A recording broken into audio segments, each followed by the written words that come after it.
Hello there, Outliers. Niiamah Ashong here, and I am joined today by Tammy Loftis. And the two of us are so thrilled to be a part of your journey. We're two outliers out here that are exploring how we are able to make our world come to life from an impact, from an income, and an integrity perspective to leverage who we are to make our biggest difference in the world. All right. And so, Tammy, I'm thrilled that we get to have this conversation. It's been awesome getting to know you here, and I'm excited to get you in front of outliers and really to explore your personal outliers edge. You good with that today? Yes, I'm good with that. How are you doing? Hey, Uh, everybody. hey, I love that. Hey, everybody, because I like to start each conversation, especially when I get a chance to meet with someone one on one, like just to share a bit about like who you've been to me so far, and like we've just been meeting each other here. So, hmm I'll put this out here, Tammy. One of the things I get about you is that like you choose to shine with a light that comes that like, and that light seems to also be connected with like an ease, right? This is a playfulness to that light. I think is what that I was calling it ease, but I think it's a playfulness. Yeah. Even that, hey, everybody. hmm Honestly, I've been doing this for a while. I'm like, I can't remember anyone else like spending the time greeting in that way here. And I get excited about that here. It's one of my things here. I love to look for what is someone's edge, what is their what makes them an outlier. Throughout this hmm entire conversation, we're going to be like just playing and playing with that whole idea. But thank you for bringing that right off the bat, so I can get a Oh, chance to see that here. very welcome. That's just who I am, man. It's what you see is what you get. There's Yeah. not uh, yeah, there's no secrets. I'm Yeah. very open about anything and everything that you ask me. So like, let's get the party started. I love it. What you see is what you get, outliers. Like, let's put that into perspective right here. You're ready to like bringing in nuggets right here because I think that's like the key of authenticity, right? It's just like hmm it's just you just are. What you see is what you get. There's nothing else hidden there. It's just it. This is me. Right. Hey, That's it. That's it. And that light is bright. yeah, we got that. So Tammy, what we're gonna do here is we're gonna just spend some time together to really just I've kind of shared who you've been to me so far in our interaction. hmm I'd love to give you a chance to let outliers know more about you, and in particular, I'd like to start off here right now with your current hmm where you are currently, right? Give us Okay. context about you. Let us understand like what makes you an outlier and what's the game that you're playing. Okay, well, um, probably the biggest thing about me is I am a Virgo through and through, so I just don't know how to quit. Um, it's just never been a part of my DNA. I'm a pretty tomboy. I'm a mother. I will be 57 in like 10 days. Um, I have three teenage grandchildren, 18, 16, and 13, two girls and a boy. I moved down here to Orlando in November of 2020. I came from San Diego, which is where you reside now. Um, and I am a personal trainer, a life coach. I do public speaking. I have an Amazon best-selling book. I have an online course. I also have been a part of like three or four different network marketing companies. Just started with another one that we're in the pre-launch phase now. Um, my heart is to help people, whether that is helping you with personal training, or whether that's helping you with personal development, or whether that's helping you heal. I have a really big backstory. I am a survivor of childhood sexual abuse, teenage rape, and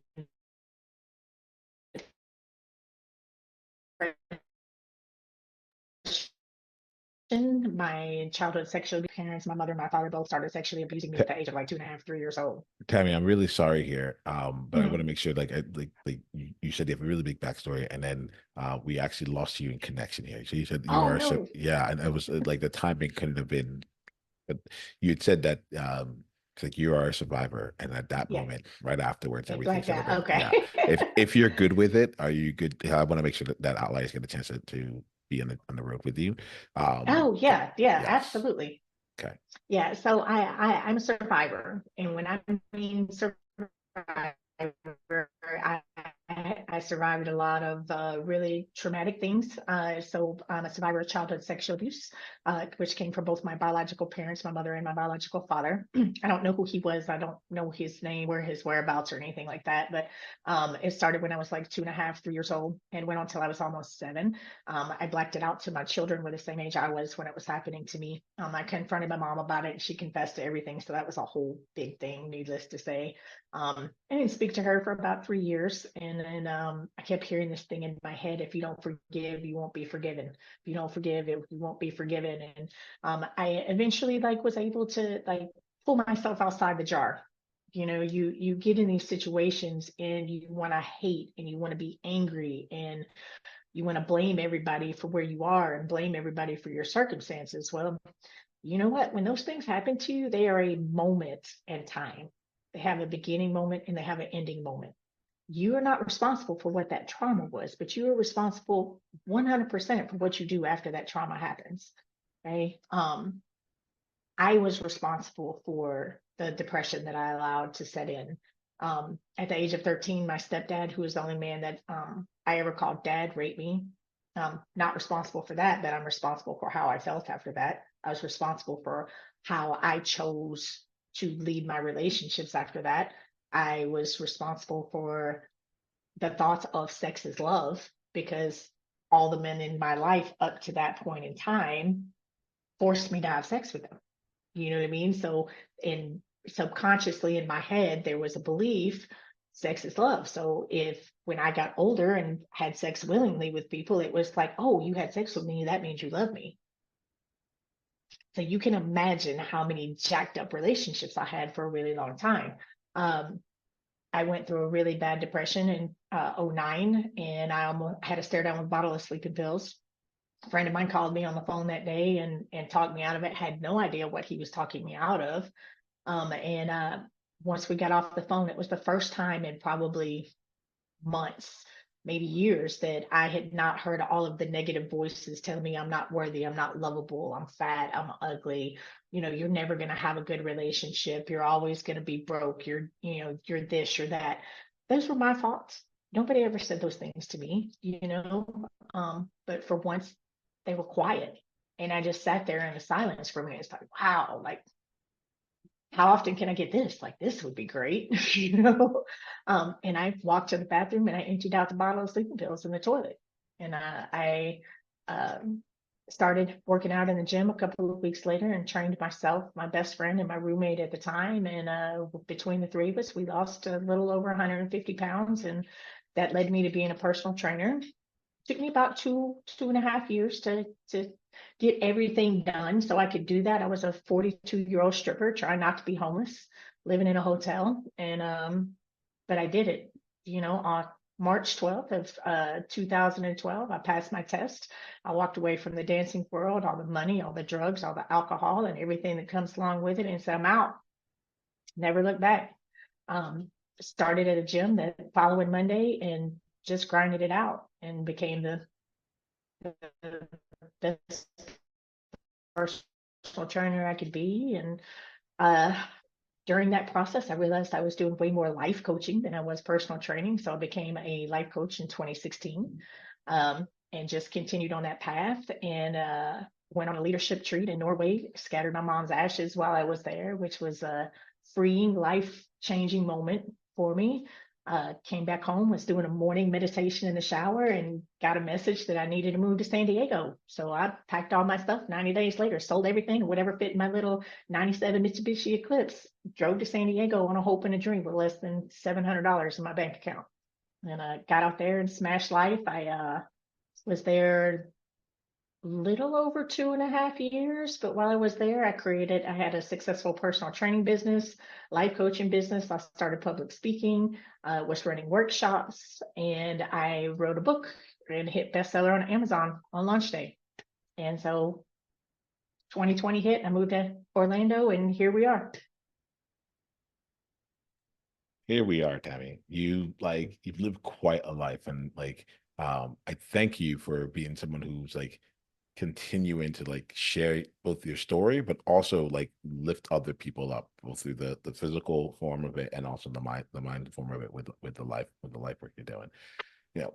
there's a lot of things that strike me with what you say. Um, for today in this conversation here, and I'm sure that you have other Mhm. conversations where you go deeper in other things.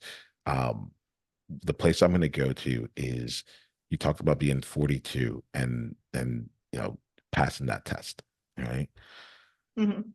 Help me understand here, like by that time, 42 is like a lot of life lived, right? Help me understand like how you were able to like what was going on through your mind or how you went through the process of saying, okay, I'm leaving what I have known and I am not who I have been, but I am going to go off and create something new. And I'm going to call in there because we as outliers, we might have things where it's like, I was in this career for 10 years.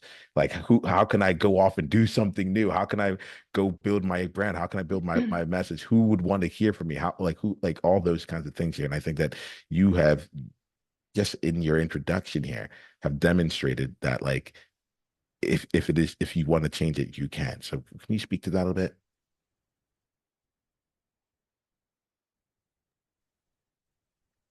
Yeah. So the dancing part was something that I hated. It says my internet is unstable. Can you still hear me? I can hear you. Yep. I get. I wasn't. Okay, awesome. I Um, missed a bit of it, but it said the dancing part is something you had hated.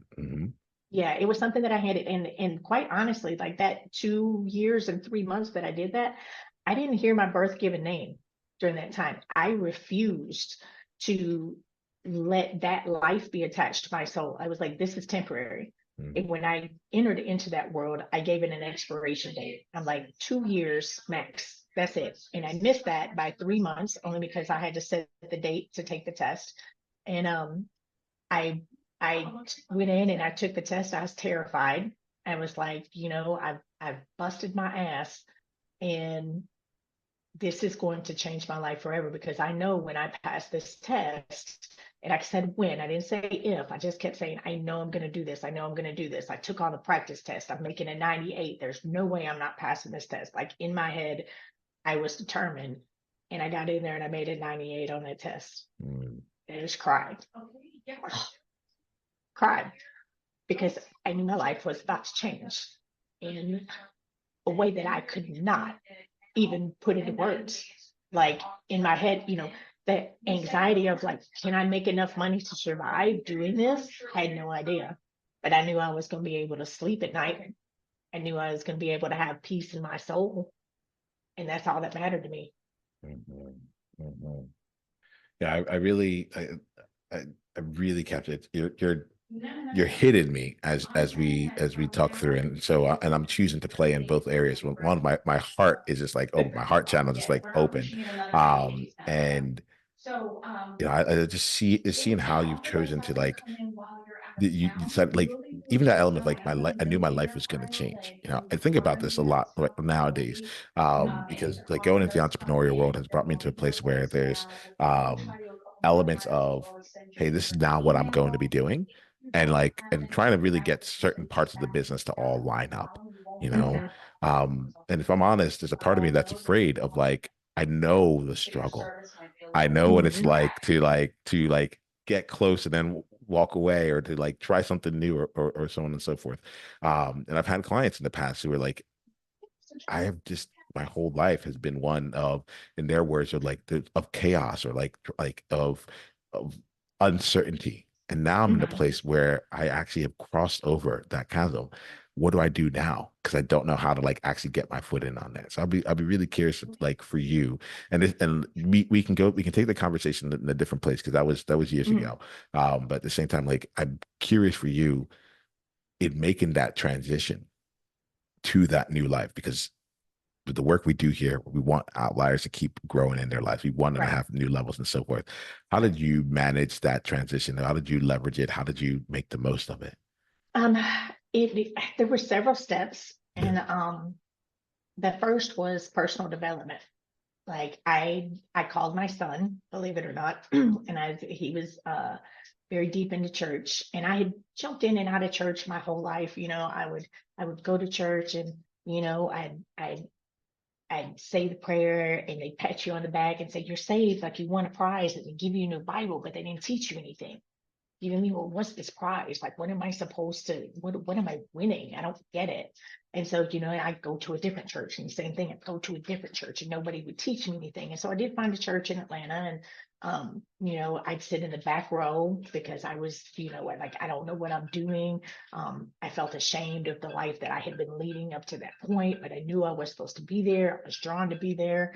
And so I asked my son, I was like, okay, look, I found a church. I'm going. But I need some books to read. I need some personal development. Like I still feel the darkness around me. And I know I need to find some light. I know I can be a light. I just have to figure it out, and I need your help. And so he gave me some books to read. One of the ones was by Andy Andrew. Andy Andrews is called The Traveler's Gift and Mastering the Seven Decisions. It's a dual book. It's a fiction book, but there's a lot of truths written in there. The seven decisions are seven principles of life that apply to your life, whether you know it or not. So if you're not using those principles in your life on purpose to make your life better, then you're just going to be swimming around in this pond when you're supposed to be a shark in the ocean. You know what I mean? So I took that book, boy, when I say it smacked me in the face, like I'm going through that workbook and it's having me, write down, like, what are you doing? And oh my God, it was amazing. It literally changed my life. I've read that book 4 times, and every time I read it, I find something new. There's all kinds of notes and highlights in it. I actually developed my online course as a part of that.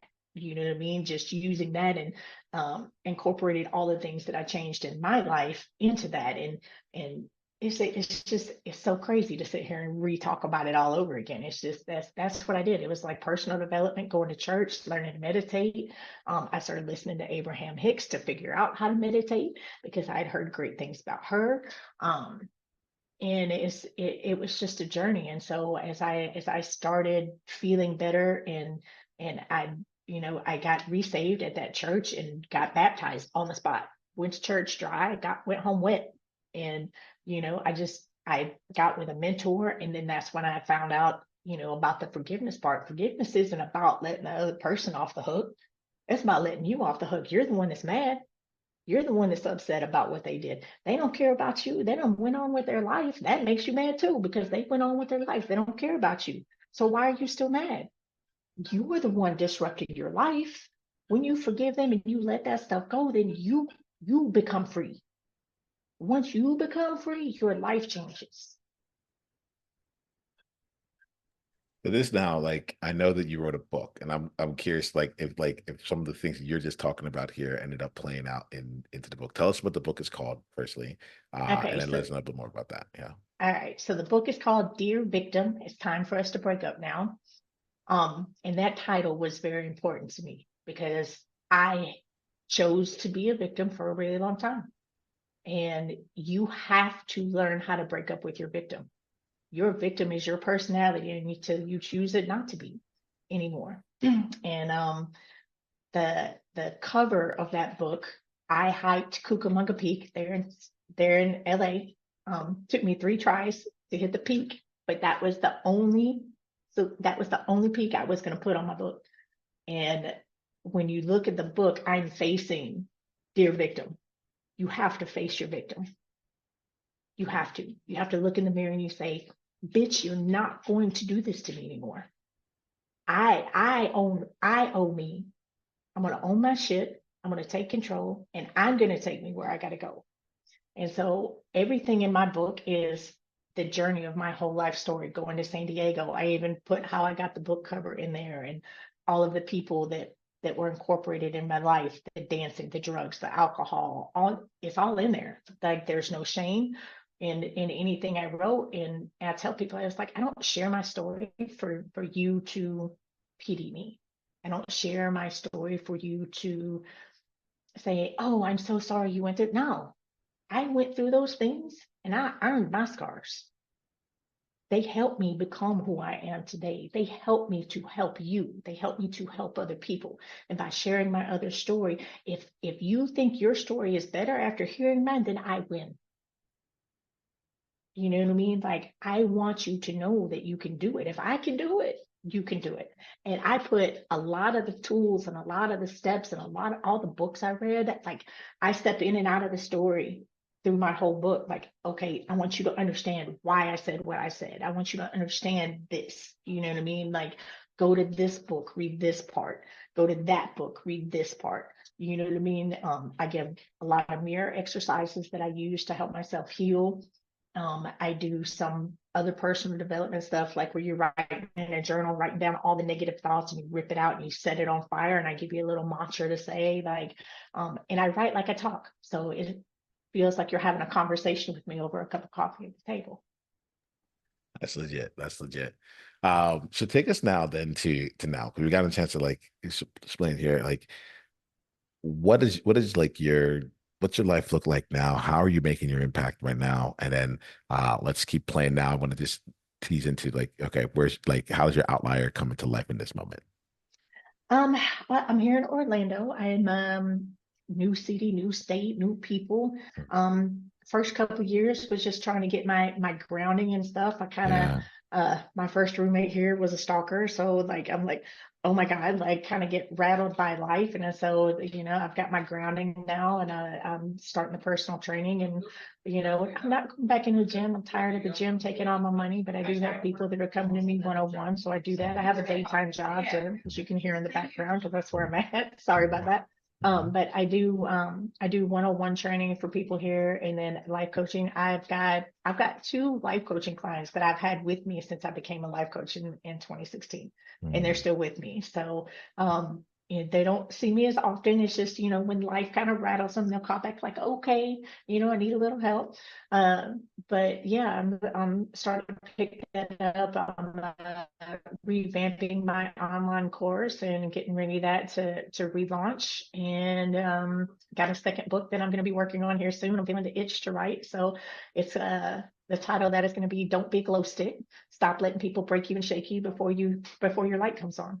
So Mm. it's going to be a very much in your face and get your shit together type book. So it's going to be one of a trilogy. So you got Dear Victim, and then Don't Be a Glow Stick, and then the third one is going to be Strength, Peace, and Love. So you've got to have the strength to make peace in your life before love can live in your heart. And it's going to be all about the love story of life and how to love yourself. Love that. Love that there. So let's now look into like you here. I mean, if you had to go and look at like some of the things that you feel like made you, I would say like your outlier balance, the gifts, the strengths. Like, tell me about one of the talents that you have, one of the gifts that you have, one of the strengths you have, and how you use that to create the life you have right Um, my intuition is probably one of the strongest gifts that I have. Also, I read people very well. now. I am also very spiritually connected. My best friend of 14 years, her name's Teresa. She's also got a whole chapter dedicated to her in my book, because we walked this path together. Um, she'll tell you, like, you'll be talking to me, and all of a sudden my voice changes a little bit, and then things that I say to you would not be something that I would say to you, if that makes sense. It's Yeah. like it's a message that's being given to you that you need at that moment in time. Um, and I'm a great storyteller. Nice. I can use stories from anywhere to help you understand where you are and to help you understand the path that you're on and how to get there. You know what I mean? I'll sit there and I'll ask you all kinds of questions and you answer your own questions. And then you're like, oh, did you just smack me in the head? Yep, sure did. Loving it. That element of that there. 'Cause, like, so when I look at the gifts, I usually look at like, hey, here's what all the great things around it. I think it's be helpful for outliers to also see on the other side. So you just named out a number of like great things that are working for you. Pick one of them, and I'll be curious for you. We call this like the dark side of the gift, right? So this is like I Okay. see the light of it here. What's on the other side? So like another way of looking at it is like anything in excess. Mhm. Becomes the opposite of what it is. Right. So pick one of those things and let me know like what when you play it out for yourself, what's one of like the dark sides of one of those gifts you have? Like for me, I'm a visionary leader, and at times like Mhm. when I can get caught in like I can galvanize people into things, but I can also like Mhm. just it's a lot. I assume it's a lot easier to get things done because it's so simple for me to get the vision that I Right. like the vision keeps compounding, and that's something right now that I'm working through to like narrow that Mhm. bridge. Curious for you if there's anything with one of the gifts you have that shines out. Um, I give great advice and I help people navigate some of the hardest times going through their life. And then I will hit a hard spot in life and I forget everything that I know. Mm, mm. And I beat my head against the wall. It's like, what are you doing? Like, you know how to do this. Like, why did you just, beat your head against a brick wall when you just could have jumped the hurdle? Yeah. It's Let me ask you, would you see that? Like, because I think all of us outliers here can imagine something like that. I have a mentor who says, you teach what you most need to learn. You teach what you most mhm, need to learn. yep. So oftentimes I'll realize that like, oh, I'm talking about something a lot to people. You know, this might be a message that I'm trying to learn right now in here. So when hmm you find that you're in the process of beating your head against the wall and you see that the hurdle's there, what's something that you've done to help you like step into it or like to like remove your head from wall and like get back on track for not even like a smooth thing but for the hurdle that's above you or Um, next. I I tend to become a recluse for a few Mhm, days. mhm, I kind of gotta separate myself from life and go to the beach and meditate for a minute. Just I being a Virgo, I'm an earth sign, so I love the water. mhm. The ocean has so much power and the energy coming from the ocean, it is just healing for my soul. And so when I get there, I can walk on the beach or be in the water, and whether I have somebody there with me or not, I can be there and I can find that peace. And when I walk away from the beach, it feels like I just have all the answers, like they were all just like downloaded at that moment in time. Journaling is another way to do that. When I can't seem to get out of like some depressive thoughts that have invaded my mind, or I get angry over stupid things for no reason. Journaling is another way I choose to do that. I'll journal it out, and then I just turn it's something that I teach too. You journal, you don't go back and read it, you turn the page. You're journaling it to get it out. You don't need to redeposit all of that garbage that you just got out. You turn the page. So if I'm hearing it, it's like a way of like processing it, getting it out of the system to Mhm. then create more room for something else. Am I getting it right? Right. Yeah. And so once you get all the negative out, I teach people to take like 3 or 4 big breaths. You know what I mean? Go outside, fresh air, not indoor air conditioning. Go outside, feel the fresh air, breathe it in. And then when you go back inside, I want you to write 10 positive things Mm, or 10 things that you're grateful for. Because grateful and depression can't live in the same space. mm. Appreciation and anger can't live in the same space. You can either do one or the other, but you can't do both at the same time.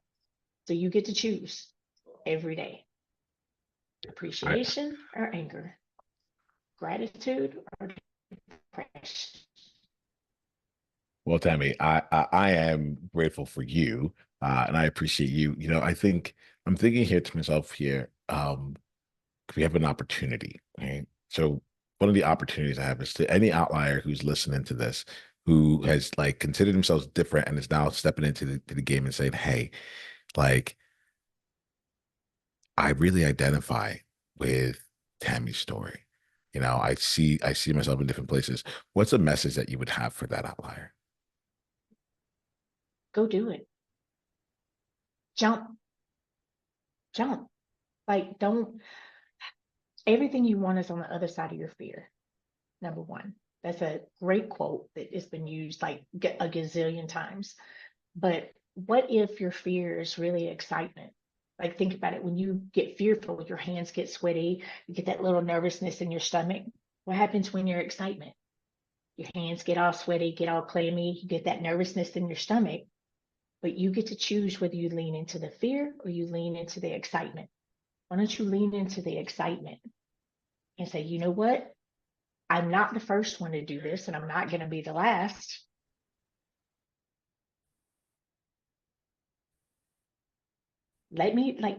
What happens if you try it and you win?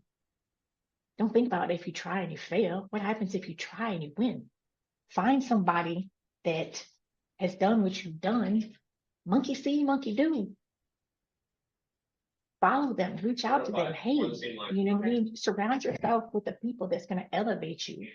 It's not what our parents tell us, hey, you become who your friends are. That doesn't stop when you become an adult.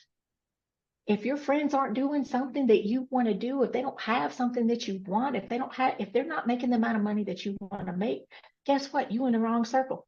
If they ain't got a house that you want to have, guess what? You in the wrong circle. If you're the smartest one in your circle, guess what? You in the wrong circle. You got to get outside yourself. You got to get outside your circle. You know what? Don't be afraid of leaving your friends behind. You're not leaving them behind. You're just going on two different paths. You can reach out to them anytime you want to. I even got a whole bunch of tools to tell you which friends you can take with you, which ones not to.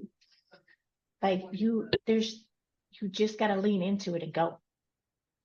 There's no reason not to. Because when you're 98, think about it this way. When you're 98 and you're sitting on the porch and you look back at this one decision, if I don't do it, what am I going to think about when I'm 98? Damn, I wish I had taken that opportunity. Are you going to be, you know what? I did that opportunity and I smashed life. Because I took that opportunity. I did X, Y, and Z, and that led to A, B, and C, and then that led to D, E, and F, and I helped this person, I helped that person, and my life became this because I jumped at that one decision that changed my life. Thank you, Tammy. Thank you here. Outliers, we've had an incredible opportunity to have Tammy come here and share her outlier with us. Thank you for being someone who isn't holding that back and is continuing to spread, to share the message, share your story, and spread the good that comes from all of it. Where I like to bring us to conclusion on, right, is, and I should say this, Outliers, is if there's anyone who would really benefit from hearing what Tammy has said and shared with us today, please take the time on their behalf to just share this podcast episode with them, share this link with them, let them hear, let them know what's going on, because there's an element of this, we're not alone in this, we're not alone, and at the same time, there's lots of things that we can do together. And I think, Tammy, I'm grateful that you continue to up level your game and make it a thing that you don't do in isolation. You don't hide from anyone, and instead you go out, you write books, you get on podcasts, you share it with the world, and you help other people keep stepping up into their own world. For anyone who wants to enter your world and wants to continue the journey with you, what's the best way that they can go and do that? If you search Tammy Loftis on any platform, you're going to find me. Perfect. Tammy Loftis on Facebook. I have several Instagram accounts. The Tammy Loftis one for my life coaching. Bama Girl 2012. That is my personal, blog, just life. You want to see what Tammy's all about? It's all on there. My personal training, my dogs, my life coaching, boyfriend, kids, all the funny stuff that I post, all of that's on there. I really don't mess with LinkedIn too much. It just got too spammy for me, so I kind of left it alone. But I just restarted my TikTok back up, so we're gonna see how that turns out. All right. Well, thank you for that. I like to leave each conversation with two other questions, right? So right now you've been sharing your story, you've been sharing things out with all of us here. What's something that you are taking away? What's an insight that you got from this conversation? And the answer might be, I didn't get one, and that's fine too. That in and of itself is its own insight. So want to just check in with you. What's something that you're taking away from this conversation? Remember who you are. Remember who you are. Remember where you came from, and you're not done yet. Still got a lot to do. Don't get complacent. So I'm going to ask one more question here. I'll be curious what you have to say. And this last one here is what we call the time capsule question. And the time capsule, it's about a message that you would leave for your future self, right? A message of where you are right now that you wouldn't listen to for another 10 more years to be reminded of something. What would that message be? You didn't quit. You didn't give up. You kept fighting. You found love and you kept it. And you inspired and helped a lot of people. And don't you quit. You keep going. No matter where you're at right now, don't you fucking quit. Tammy, I appreciate you. Like legit. Just thank you for playing the game. Thank you for being here. Thank you for choosing consistently. And I feel with you that like that's the right word. Like you choose to create the world that you live in. You choose to show up the way that you show up there. And like and you live it. You live it out here. So thank you so much for this year. I cannot wait for other outliers to continue down the journey with you. And I'm glad that we're connected. All right. I am too. Thank you so much. I so appreciate you. And thank all of y'all for stopping by. All right. See y'all.